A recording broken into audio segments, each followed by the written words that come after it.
Hello and welcome. We are Yerushalmi Daf Testament Aleph, and I'm going to talk about one ha'ara on the blot. I'm also going to talk about a one mafarish today, and this ha'ara will probably be earth-shattering to you because it changes the way that you read the first Mishnah and how the Bavli seems to learn and how Rashi seems to learn and influenced our understanding. But first, let me just talk about the Rash Serilio, who I'll be quoting in a moment, and then we'll come back to this passage, which is going to blow your mind when you read what's going on. So the Rosh Serilio is actually, like I mentioned, one of the first Mefarshim, actually known as the first Mefarish to explain the Yerushalmi on the page, and that's how his commentary comes out. Like I mentioned last time, many of the Rishonim quote the Yerushalmi all the time, the Rash, and they use it, Tosis certainly, but on the page itself as a Mefarish, the Rosh Serilio was born in 1485 and died in 1558. And he's the earliest known commentator directly on Yerushalmi. He was born in Spain, then he was expelled to Salnika, and then he finally ended up in Svas, and he actually became a chief rabbi Yerushalayim for a very short stint, I believe, before his death. He wrote on all of Zeram and Shkalim, but unfortunately the Vilna edition only includes him for Berachos and Peah, and you have to get him elsewhere. The rest was published by the Mutzel Miesh. So when we go to the first Mishnah, which is discussed on Daf Ches and Daf Tes in the HaShachar print, we all think we know how to read it. And it says, when does the Chiyuv of Kriya Shema at night start? We know from when the Kohanim go to eat, etc. And how long do you have to read Shema at nighttime? We know it's a famous through Machlokas. The first opinion is Rabbi Eliezer, who says you have until the first watch, which we talked about. Bavli and Yerushalmi both agree. There's Machlokas there, Tosefta as well. Are there 3 watches at night, or are there 4 watches at night? We know that. Then you have the Chachamim. They say Ad Chatzos, you have to read Shema by midnight, which makes sense, as we'll explain. And then you have Rav Gamliel, who says Amud HaShachar, that you actually have until dawn. And then we have the story that Rav Gamliel's children came home from Beis HaMishta, which the Rambam Pirush Mishnah says Yayin, which probably didn't mean a drinking fraternity league, but it probably meant a wedding, which is how most people translate it. And they said, well, we didn't say Shema.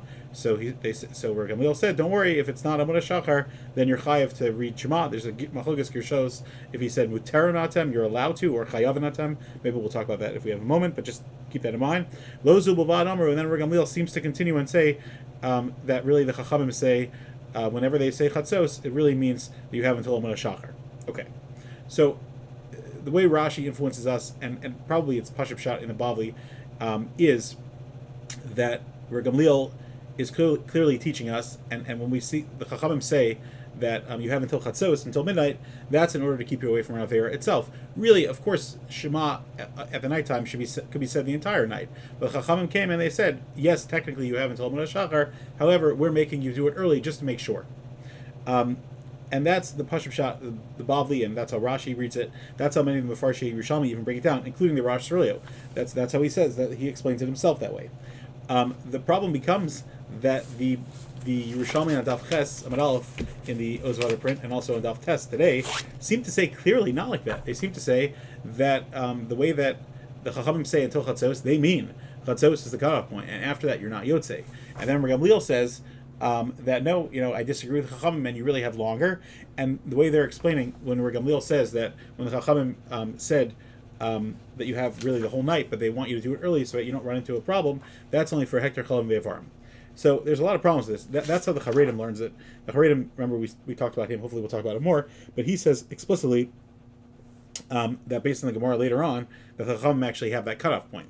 Now, again, we're all influenced by the Bavli, because the Bavli says Mefurish that Rabbi Gamliel asked, that Rabbi Gamliel's sons asked him, is it the pshat that the Chachamim say Chatzos is the cutoff point, and they're a Rabbim, they're the Chachamim, they're a majority, and that you as a Das Yachid are saying that you have to hold HaShachar, in which case Yachid V'Rabbim Malachik Kirabim, that the halacha is not like you.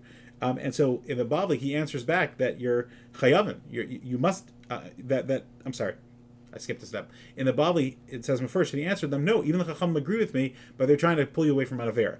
So if you think about that word Chayavim and Mutarim, it very well could be that makes a difference as well. Because if you hold that it says Chayavim, you must, then that seems to be saying even the Chacham would agree with me. But if he says Mutarim, then he might be saying that, according to my opinion, you're still allowed to, even though you missed the Chachamim. So that's just an interesting thing. One of the things that's so confusing about Yerushalmi is the exact Yersos as well. Anyway, the Charedim does mention that, but the Rosh Serilio doesn't. Now, some of the reasons why could be as follows. There's also Machlokas. There's a girsa in the Yerushalmi that it brings down on our blot as well, on Daf Tes, that the one girsa says, Achilas Psachim. Now, think about it. Don't get thrown off. It's very simple. we know that there's a mitzvah to eat the afikomen and to eat the Karban Pesach by Chatzos. There's Machlokes Rishonim. There's Machlokes. Sorry.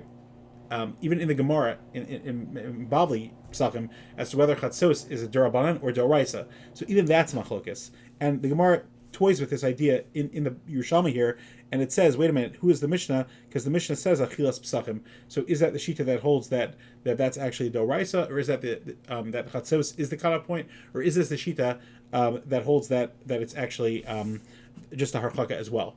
With that in mind, that also could be influencing whether Chachamim are talking or not, which is very interesting to keep that in mind. So basically, what the Yerushalmi is going through is a couple of stories which are really, really fascinating, where even though I hold that something is allowed as a yachid, since the Chachamim disagree with me, I defer to them, and I don't allow you to finish to poskin like them. And even to a point where in some of the stories where people themselves were machmir on themselves, but even though they were mekel on others. So in this context, the Gemara seems to be saying that Rav Gamliel said, normally I would defer to the Chachamim, but since they hold till Chatzos and you've gotten home past midnight, I'm telling you in this specific case you can rely on me. But normally I would tell you that that you have to defer to the Chachamim. So that's an interesting point as well. That again, the simple reading of the Yerushalmi seems to be saying that Chatzos is the cutoff point. If you think about, I want to leave you with two thoughts which are interesting. One of them is that if you think about it, what are they arguing about, right? The pasuk says "B'shachlecha v'kumecha," when you lie down, and then the simple reading of "B'shachlecha" is like Chazal Darshan is "B'shal shebnei adam shochim," "B'shal shebnei adam" are getting up. So if you think about it, the time when people are going to sleep is probably around nighttime. So the first Mishmar makes sense because that's night starting, and Chatzos is around the time people are going to sleep.